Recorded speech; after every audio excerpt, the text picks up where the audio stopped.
Johnny. வா பூமாரி, உன்னை பார்த்து எவ்வளோ நாள் ஆச்சு? ஆமாம் ஜோனி, 10ஆம் கிளாஸ்லாம் நிறைய படிக்கிறதுக்கு இருக்குது.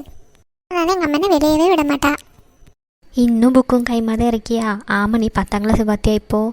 அப்பா, நான் எப்படியோ 10ஆம் கிளாஸை பாஸ் பண்ணி +1 வந்தாச்சு. அவள் ஃப்ரெண்டாக இருப்பான்னு நினைக்கேன். அவள் ஃப்ரெண்டுகிட்ட போய் அவள் பேர் என்னன்னு கேட்போமா? இல்லை வேண்டாம், அவளுக்கு என் மூஞ்சியே ஞாபகம் இருக்கான்னு தெரியல. எப்படி பேரெல்லாம் போய் கேட்குறதுக்கு? நம்ம தூரமாக நின்று பார்த்துட்டு போவோம். எனக்கு அவள் பேரு கூட தெரியல. எப்படி நான் இவள்கிட்ட பேச போகிறேன்னு தெரியலையே.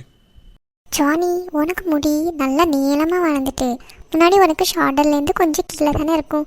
இப்போ நல்ல முடி நீளமாக வளர்ந்துட்டு பார்த்தியா? எல்லாம் எங்கள் அம்மா காய்ச்சி தர என்ன தான் பூமாரி. எனக்கு என்னமோ முடி நல்லா நீளமாக வளர்ந்துட்டு. எங்கள் அக்கா சத்தியாளுக்கு ஷோல்டர் வர தான் இன்னும் நிற்கி. ஆனால்